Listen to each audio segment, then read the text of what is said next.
Welcome to another episode of Professional Builder Secrets. In this episode, I interview Sheryl Steinberg from Sheryl Steinberg Interior Design in the United States. She's one of the premier national interior designers in the US with tons of awards and accreditations, and she shares a lot of interesting advice for builders on how they can think about the design process from the very beginning of the build all the way through. So they leave customers with a phenomenal experience, have beautiful photos to use in their marketing, and all of that fun stuff that leads to referrals and reviews. I hope you enjoy the episode.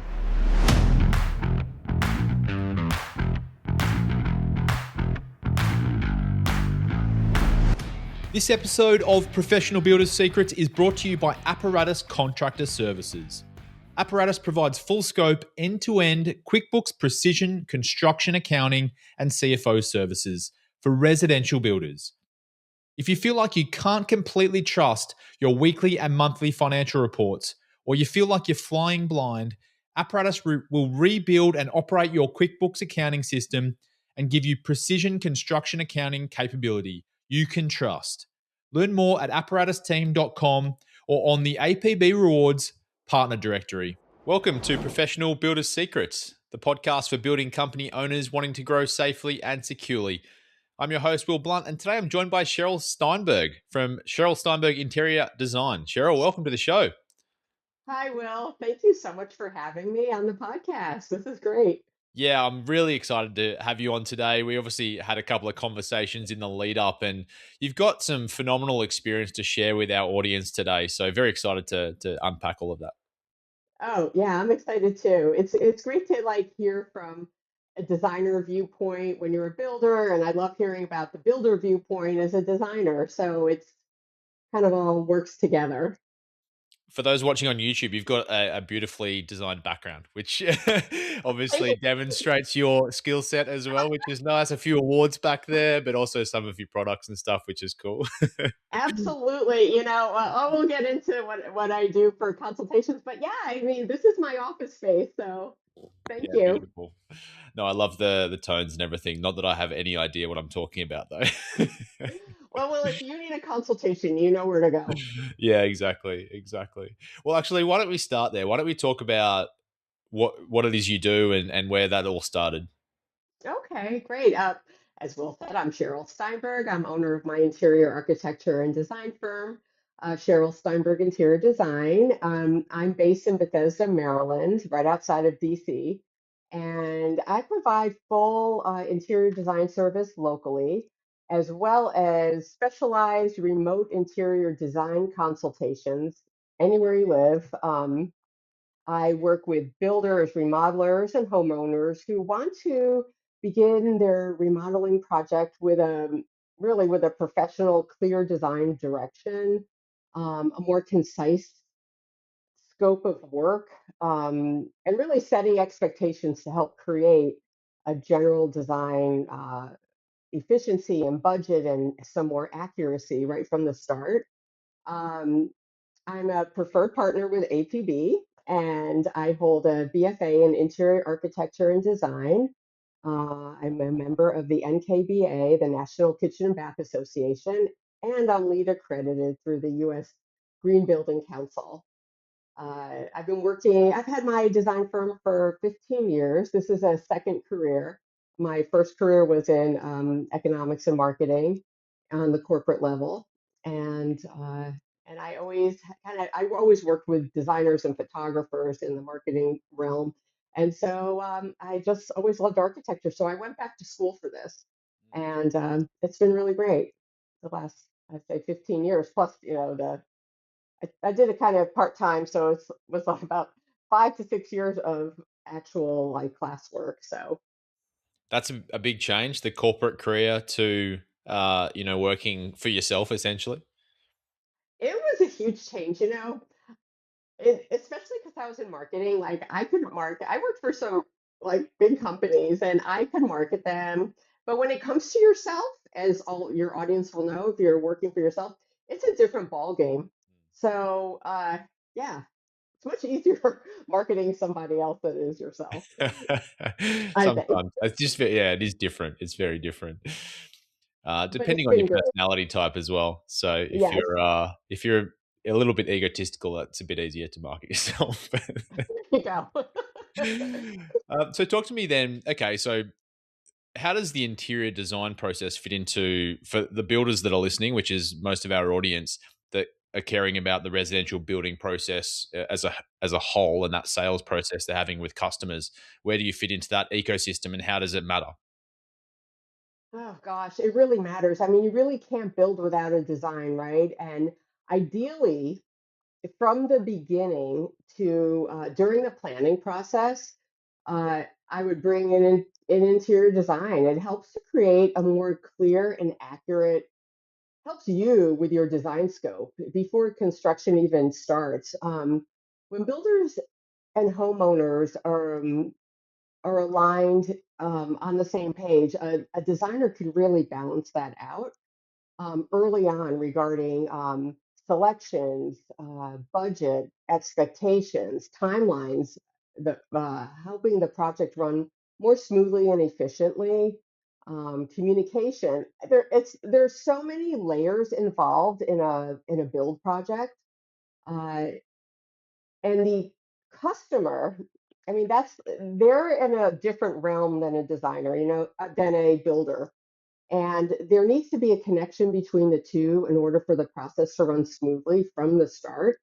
Um, and I think that's where an interior designer comes in. And a few things to think about in terms of how design fits into the build process.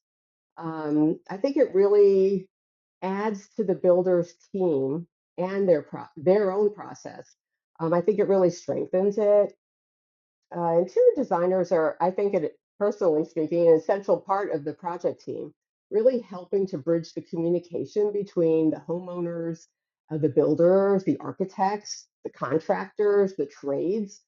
As you all know, there are so many layers. Even your front office, who's going to, who's the client going to call.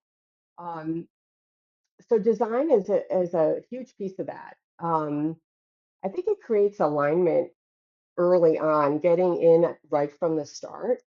It kind of aligns what the builder's budget is, the builder's needs, along with the client's budget and the client's needs. Um, in terms of your audiences, the schedule, the cost, the homeowners' expectations, the overall project vision right from the start. Uh, it really adds to the efficiency, the project efficiency. Having a designer come in at the beginning helps to streamline this process and organize selections, reduces any kind of questions and confusions the client may have, the builder may have, and really you work as a team. It's a support system for the decision making throughout the process. Um, it actually adds to the management of the many layers of the project. Building without a clearly defined and accurate interior design scope, it can lead to redesigns, requotes, kind of backtracking, repeating your processes, because without that communication, you may be guessing what the client really needs. And these clients do not speak builder speak. They don't speak design speak either. I come from the side of I need to interpret what the client wants and needs in order for the builder to build appropriately and to build what the vision is for the client, if that makes sense. They're coming from a more emotional side, I feel, and I see it all the time.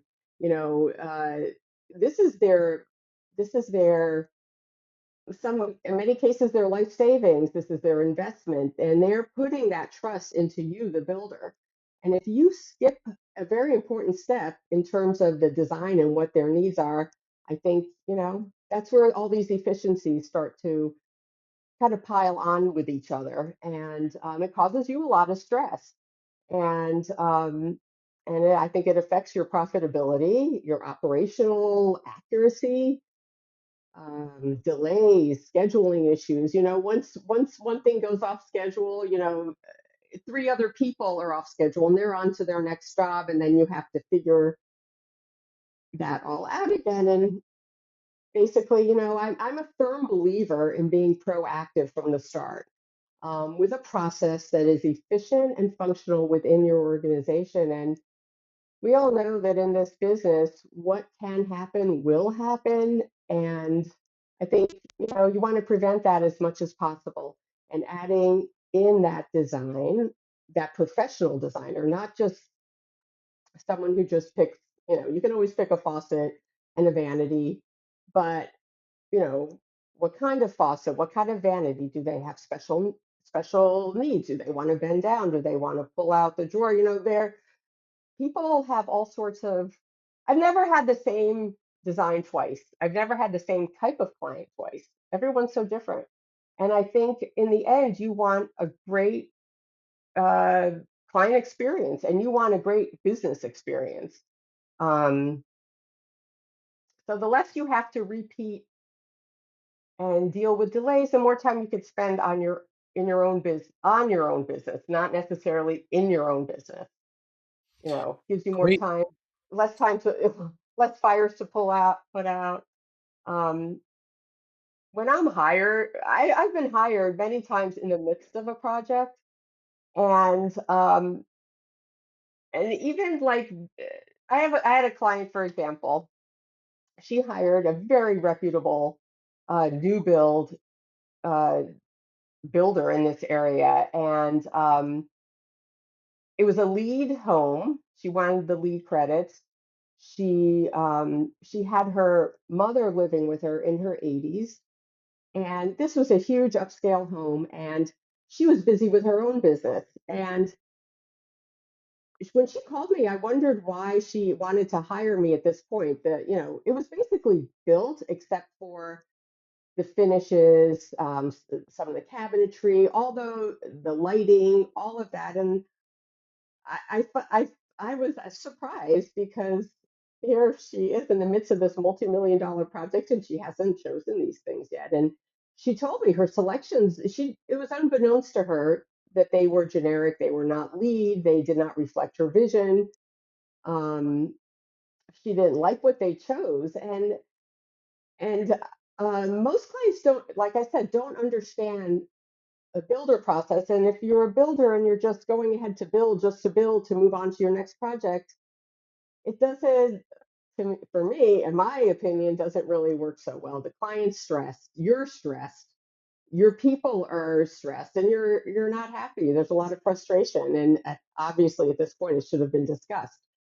Um, and even as a designer, um, just her saying she wanted a lead home with her mother in her 80s. I mean, that brings a whole lot of questions in my head for accessibility for her mother in the home. Quite honestly, the bathrooms were tiny, and you could not fit a wheelchair, potential wheelchair, and she did end up being in a wheelchair. Luckily, they built a curbless shower, so they had that in mind. But it really caused a lot of. It was not good for the builder, and it was not good for the homeowner. And I was hired by the homeowner, so I did what she wanted, and it cost a lot of upcharges, a lot of extra time, a lot of delays. So the moral of kind of like where does design fit in? It really should fit in right from the start. Talk to me. Can we just take a step back for a second and define design? Because a lot of builders listening, they have design build companies, so they take the customer all the way from the design process through to the end of the project. I guess the definition of that could be considered architectural design. So the structure and of the building and how it flows and all that kind of stuff. But you're talking more about interior design, like the fittings and the way the exterior looks, I think, or the exterior of the interior looks, as in like what the experience is like for the homeowner once they get in there. Does it look like their vision? Does it align with what they were hoping to get from that? Where do those two things join? And like what you're talking about here. Ideally, right from the start, because once that structure is in place, you cannot change the space planning or the flow. Um, my training is in interior architecture and design, so I have an IAD degree. Mm. And I actually, when I went to design school, I was surprised. It was very architecture heavy. I'm not a licensed architect. I'm not a licensed general contractor. But what I do see is the structure and the flow. And what's very important in interior design, you can be a decorator. A decorator is not an interior designer. It's not someone who, watches a design show or a YouTube and decides that they're going to be an interior designer. This is a lot. This is structure. This is important, and it's everything from space planning and the flow, lighting design. Lighting is hugely important, and uh, I have found, and now it's not everybody, it's not every project, that lighting is just kind of an afterthought. Let's just put these recessed cans in. But when it comes to it, there's decorative lighting, there's layered lighting, there's cast, there's ambient lighting, there are correct switches for specialized lighting and transformers and the electric oddly placed outlets. So I'm not an architect, but I do CAD drawings for the design. Now, if a licensed architect would, for a new build, for example, would come up with the plans. I would check those and say, what about this, this, and this? I know this woman, I'll use this as an example, has a mother who's 85 years old. She's going to need, there are commercial ADA requirements, but those ADA requirements can also come into the home. She needs, 3 feet to turn around with a wheelchair. They're without curbs, without the threshold, so she does, it can get through.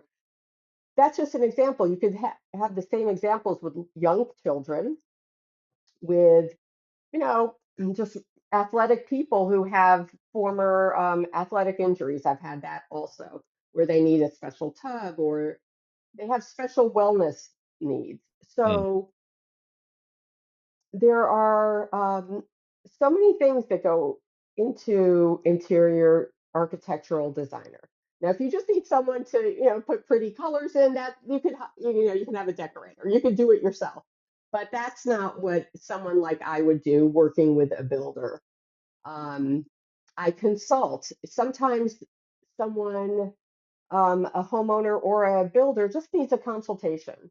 They have these ideas, they have these drawings, someone says, "Oh, I just want this kind of look." Well, instead of racking your brain and spending your time doing that, you can have a designer come up, say, try, one of these, try this gray with the white, this is just an example, but even the type of grout, grout is different in a wet area versus, a different area.